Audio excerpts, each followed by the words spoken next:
Every town in the world has a local flavor.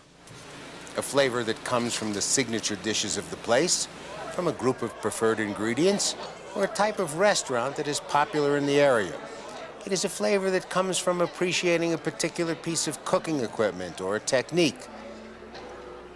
There are dozens of influences, but to a great extent, the local flavor is always the result of history, geography, and economics. This is the village of Beaver Creek, Colorado. It is one of the most celebrated winter resorts in the world. Set in the Gore and Sawatch Mountains, about 110 miles west of Denver, the terrain has been designed for a number of winter sports. The alpine slopes offer downhill courses for all skill levels, from the demanding World Cup course known as the Birds of Prey to a slightly inclined mound of snow for 3-year-olds. Keep going. And there is a mountaintop shared by cross-country skiers and snowshoers that sits in the magnificent McCoy Park. It's an outdoor setting that will work out your body and work up your appetite. So please join me, Burt Wolfe, for a taste of the local flavors of Beaver Creek, Colorado.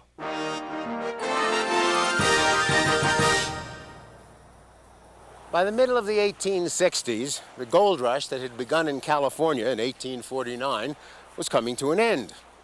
The miners realized that the gold they were taking out of the creeks had been washing down from the mountains. And they figured if it was washing down on the California side, it might also be washing down on the Colorado side. And they began to move east. The miners who came into Beaver Creek were unusual. Most miners like to live on their claim in the mountains. These guys built small villages in the valleys. As soon as they settled in, ranchers arrived. They raised cattle, did a little farming, potatoes, spinach, and peas. A special relationship developed between the miners and the ranchers. Every night, the miners would come back into town and have dinner in restaurants that had been set up by the ranchers. They'd have a big steak dinner with side orders of potatoes, spinach, and peas. The cast of characters has changed, but the theme is still the same. The part of the ranchers is being played by the restaurateurs. The folks coming out of the mountains each night are played by the skiers. And the gold is still being played by the gold. Now, when someone has been up in the mountains all day, prospecting in the mines, or plowing in the snow, they build up a colossal appetite and a mighty thirst. And when they get down to the valley at night, they start looking for something good to eat. It was going on here over 100 years ago, and it's going on again today. The eateries in Beaver Creek range from informal spots to restaurants with sophisticated cooking and prize-winning wine lists. In the 3 weeks I stayed in Beaver Creek, I tried to eat in as many places as I could. But you know, there are limits. The man can do just so much, and a pair of pants can be let out just so far. In 1881, George Townsend settled down in Beaver Creek and built himself a house.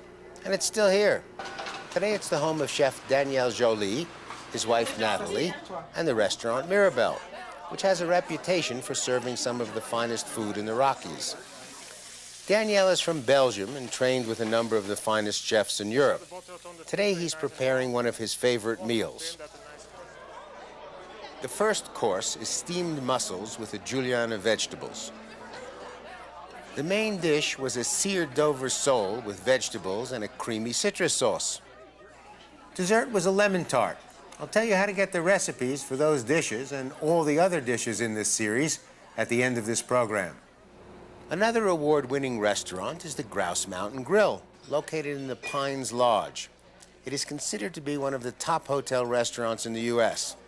The executive chef is Rick Kangas, who has a talent for taking very simple ingredients and turning them into great-tasting dishes. His first course was a crisp onion cup filled with a bacon and spinach salad that has been tossed with warm maple vinaigrette. The main course was a pretzel-crusted pork chop with an orange mustard sauce. Rick starts by cutting one bone off a double-bone pork chop. The chop is set between 2 pieces of plastic wrap and pounded with a mallet until it's about 1 inch thick. Then the chop is seasoned with kosher salt and pepper. dredged in flour, dredged in beaten egg, and given a light coating of crushed pretzels. Then it's pan-fried for 5 minutes on each side and finished off in a 400-degree Fahrenheit oven for 10 minutes, or until it reaches the internal temperature of 140 degrees Fahrenheit. A sauce is made by reducing some cream and mixing in some honey mustard and some teeny strips of candied orange rind. The mustard sauce goes on to a serving plate, then the pork chop, and a few slices of orange. There were 2 side dishes with the pork: a white cheddar grit cake with smoked tomatoes and peppers, and pan-roasted Brussels sprouts with honey-cured bacon. They were the best Brussels sprouts I ever tasted. The Brussels sprouts are cooked in a sauté pan. It comes from a French word that means to jump or leap, and that's a pretty good description of what happens to food when you're sautéing it. The pan moves up and back across the burner, and the ingredients bounce up and down inside. The action keeps the food from sticking or scorching. When you're going to buy a sauté pan, there are a number of things to consider. First of all, size. You want to buy a pan that's big enough to fit all of the food that you're going to cook in one layer without crowding. Think about the food you sauté most often and how big it is. Buy a pan for that size, and if you're going to have additional guests, do 2 or 3 batches. The bottom should be perfectly flat so the pan will slide over the burner easily. And straight sides will help when you're cooking a sauce. The sides help reduce evaporation and spilling. You want a metal that is highly heat conductive. Of course, copper is wonderful. Regular aluminum is good, but you want to make sure that there is a lining of stainless steel on the inside so the regular aluminum doesn't interact with your food. Anodized aluminum like this is fine. I am not a fan of nonstick surfaces on sauté pans. I think they cut down on the transference of heat, and you lose the crispiness that is so important in food that is being sautéed. It's important to have a comfortable handle made of metal that won't melt or burn when you put it in the oven. It's nice to have an assist handle when you're lifting something heavy, and a tight-fitting lid so you can use this as a brazier. There were 2 desserts. One was an apple bread pudding with cinnamon ice cream and a bourbon caramel sauce. The other was a stir-fried strawberry banana sundae with candied ginger and brandy. Beaver Creek's food history is not just limited to ranching and restaurants. During the 1920s, a group of farmers began experimenting with high-altitude lettuce. Because the temperature stays lower in the mountain valleys during the summer, farmers here could grow lettuce when farmers at lower and hotter elevations couldn't, and the shipments arrived in the markets of the Midwest and the South at just the right moment. The experiment was so successful that by the spring of 1923, Beaver Creek had become lettuce country. The demand exceeded the supply, and the money came rolling in, but not for long. The Beaver Creek farmers were not experienced, and within 3 years, the land was exhausted. The lettuce years were over. However, lettuce is making a comeback, but only on the local restaurant menus. A good example is the Caesar salad at Splendido. Splendido is another example of a restaurant that is elegant but not stuffy. The chef is David Walford, who was born in England, raised in Colorado, and trained by some of the best cooks in France, Napa Valley, and San Francisco. The local flavor that he has brought to Beaver Creek reflects that history. When he came here, there was a wood-burning oven in the kitchen, so he began to tailor parts of his menu toward oven roasting with oak. We started with Splendido's classic Caesar salad. David begins by chopping and crushing garlic. He uses a chef's knife to do the work. I'm going to chop the anchovies, but I am not going to use a chef's knife. I'm going to use a mechanical chopper. This one's called a Xylus, and I've used something like this for about 20 years. Inside is a zigzag stainless steel blade connected to a plunger. When you push the plunger down, the blade goes down over the food and chops it. All the food is held in place by this circular disc on the outside. And the more times you press it down, the finer the chopping. This new model, which I didn't have 20 years ago, comes with a little cup so you can put your food inside there, and when you finish chopping, it will be held in it. And it also comes with a little cover so you can store it. All right, anchovies.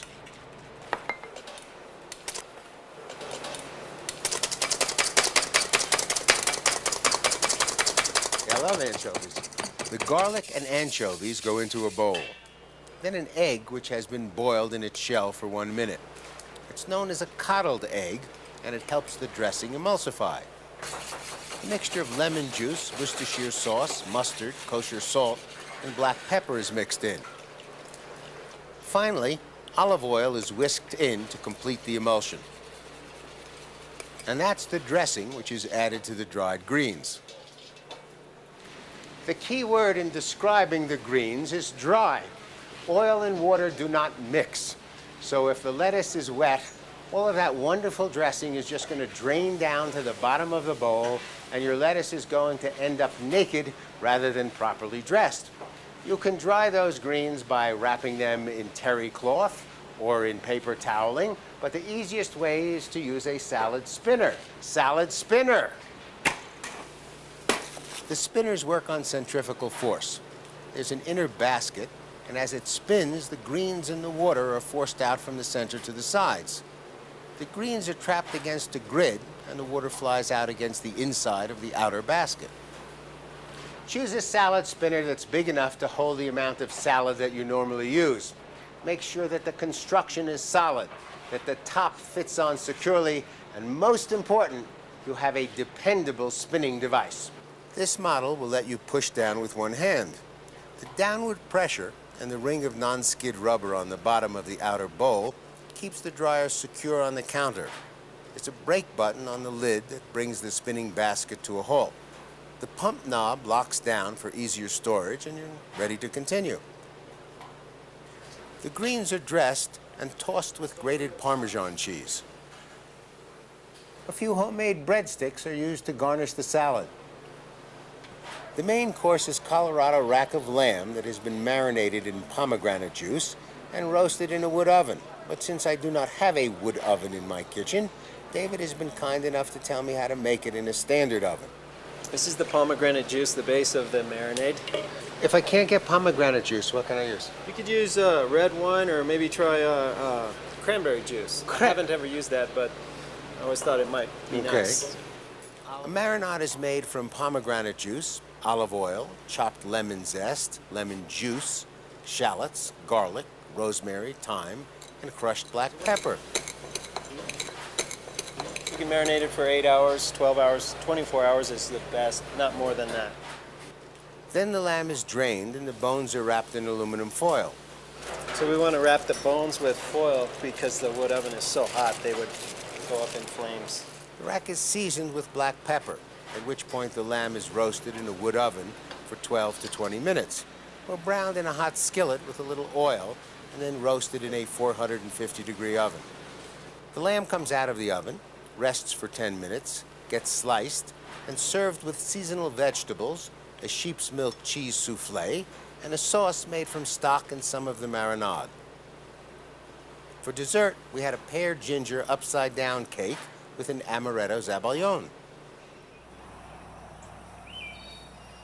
The next valley over from Beaver Creek is Bachelor Gulch. It was settled in the early years of the 20th century by 5 bachelors, who were ranchers, farmers, and timber cutters. They often worked together to improve their property. To say the least, they were unique personalities. Ed Howard used to keep his chickens in his bedroom. Jimmy Howard, no relation to Ed, had retired from the railroad, so he got a regular pension check.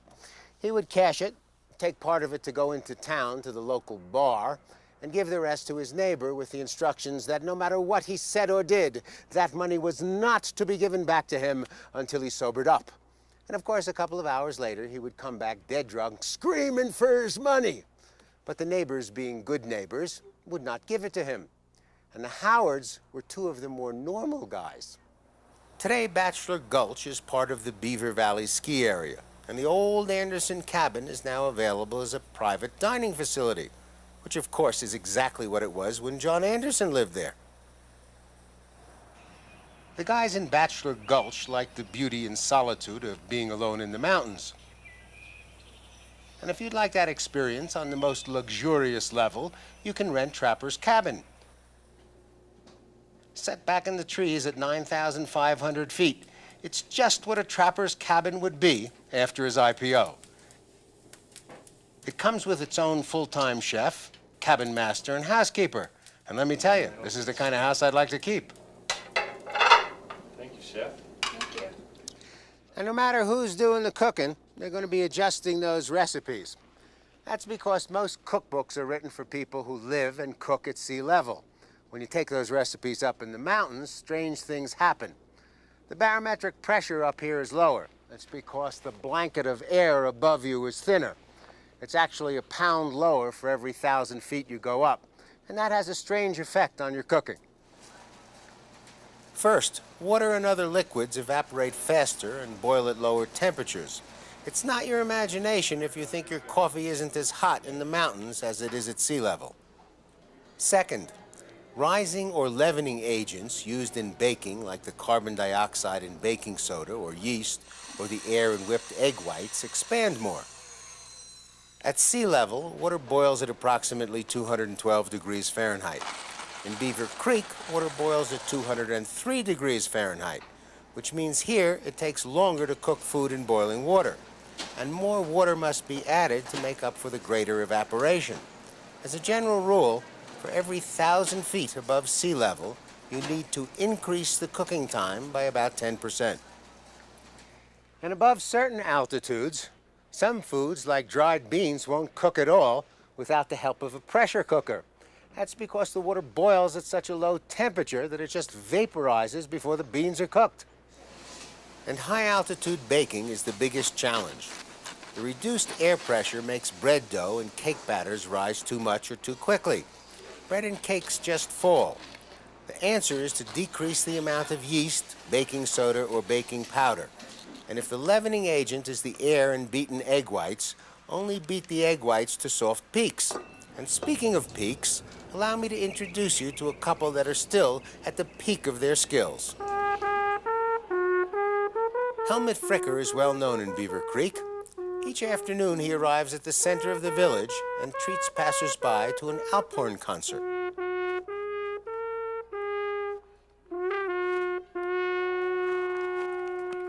Less well known, but just as great a treat, is his wife Ursula's cooking, especially her Linzer tort.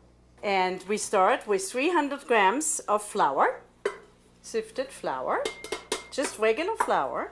Right. And 300 grams of sugar. And then we will add 1 egg. And you just, like kneading. It's like kneading the dough. And then slowly put the butter in it. That's also 300 grams. It's an easy recipe. Is 300 grams. 300 grams. Making a basic Making a basic dough, yes. And now we will do the almonds. 300 grams. 300 grams of almonds. I got this. You got this. Do you know if my slice will have 300 calories too? And that's how I'll remember everything. Okay. 2 teaspoons of cocoa. 1 German knife tip of cinnamon. Right. Sure, everybody's going to love this recipe. 1 to 2.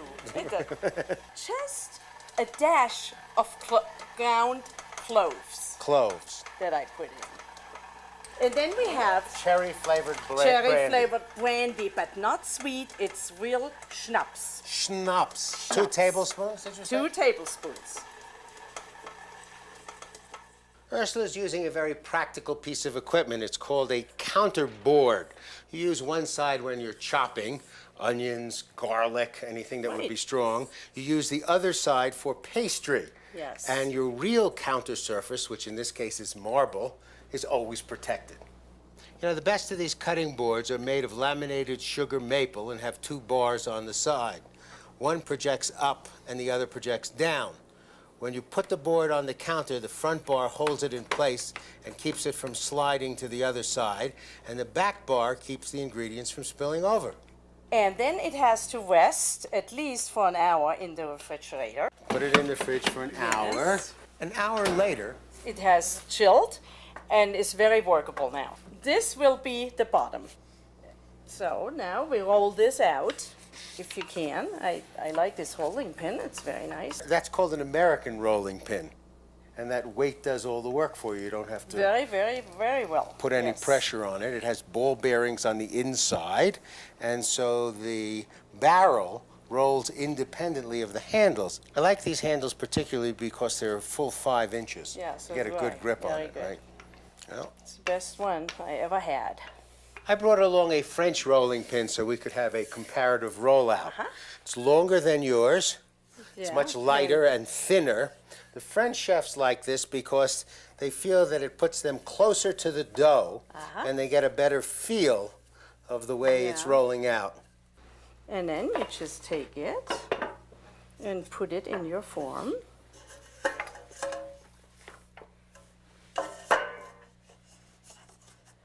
It's a pretty extraordinary guess on what 10 inches is. That's that German guess again. I put 5 heaping tablespoons of jam. Raspberry, it has to be raspberry jam. Has to be. Not going all the way to the pan rim.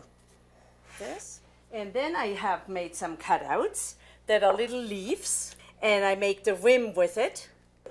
And then I form like flowers in the middle. That's so pretty. Okay. Then I go ahead and put some egg yolk on it. The crowning is those little balls that are the little center of the flour. And then it's into a 375-degree Fahrenheit oven for 50 minutes. The tart comes out of the oven, rests for 10 minutes, and then comes out of the pan. Ursula's using the ideal pan for delicate cakes like torts and cheesecakes. It's called a springform pan. On a springform pan, the sides of the pan are separate from the bottom. When you release the spring, the sides open up and the tart comes away easily. The sides of the ring are symmetrical, so you can use it if you're right-handed, and then flip it and use it if you're left-handed. All properly made models have a groove in the base where the side piece rests, but the best ones have an extra trough that circles the sides and will catch any drips that come off the base. They're also coated with a non-stick surface. The Linzer tort was named after the town of Linz in Austria, where it was first baked. It was shaped in a circle to celebrate the warmth of the sun. Graham introduced his cracker in the 1820s. 70 years later, the ranchers of Beaver Creek began corralling their cattle. And at almost the same moment, John Hershey was conching his first milk chocolate. We needed the marshmallow. But once the hand of fate is in motion, it is impossible to stop. And when the Hyatt Regency Hotel opened its fire pit in Beaver Creek, the world epicenter for s'mooring was created. There's even an official recipe. Hershey emailed it to me. Place a half bar of milk chocolate on a half of a graham cracker and keep it at the ready. Carefully toast a marshmallow and place it on top of the chocolate. Place a second graham cracker on top of the marshmallow and gently press the sandwich together. The Hyatt even sells a s'mores kit with all the essential components, including a 3-foot-long stick for the marshmallows. And you thought everything had already been invented. In truth, there really is no end to America's ability to create. Of course, some creative undertakings are more significant than others. It's obvious that the people who created Beaver Creek had a good understanding of what people want in a winter vacation and what they want to eat during those vacations.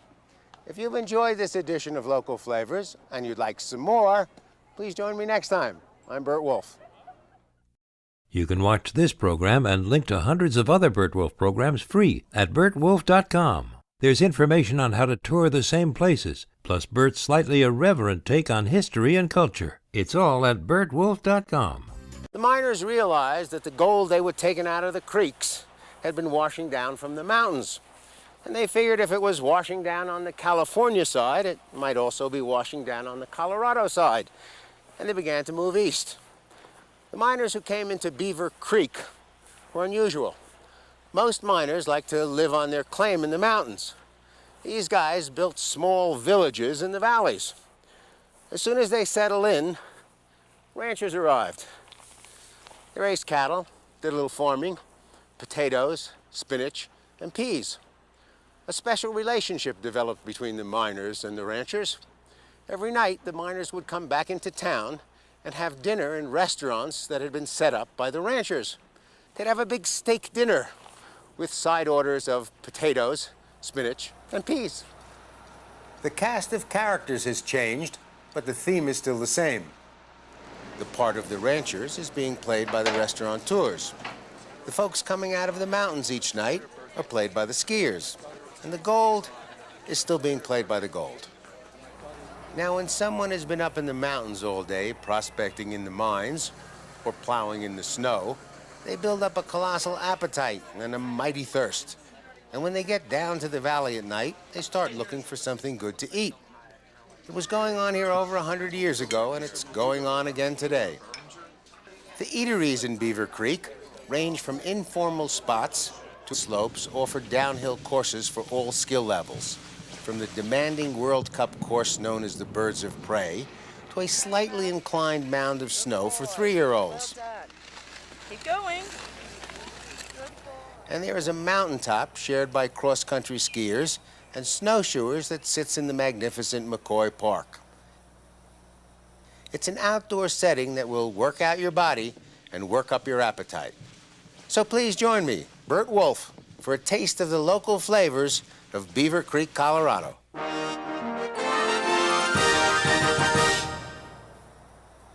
By the middle of the 1860s, the gold rush that had begun in California in 1849 was coming to an end. Every town in the world has a local flavor, a flavor that comes from the signature dishes of the place, from a group of preferred ingredients, or a type of restaurant that is popular in the area. It is a flavor that comes from appreciating a particular piece of cooking equipment or a technique. There are dozens of influences, but to a great extent, the local flavor is always the result of history, geography, and economics. This is the village of Beaver Creek, Colorado. It is one of the most celebrated winter resorts in the world. Set in the Gore and Sawatch Mountains, about 110 miles west of Denver, the terrain has been designed for a number of winter sports. The Alpine restaurants with sophisticated cooking and prize-winning wine lists. In the 3 weeks I stayed in Beaver Creek, I tried to eat in as many places as I could. But you know, there are limits. A man can do just so much, and a pair of pants can be let out just so far. In 1881, George Townsend settled down in Beaver Creek and built himself a house. And it's still here. Today it's the home of Chef Danielle Jolie, his wife Natalie, and the restaurant Mirabelle, which has a reputation for serving some of the finest food in the Rockies. Danielle is from Belgium and trained with a number of the finest chefs in Europe. Today he's preparing one of his favorite meals. The first course is steamed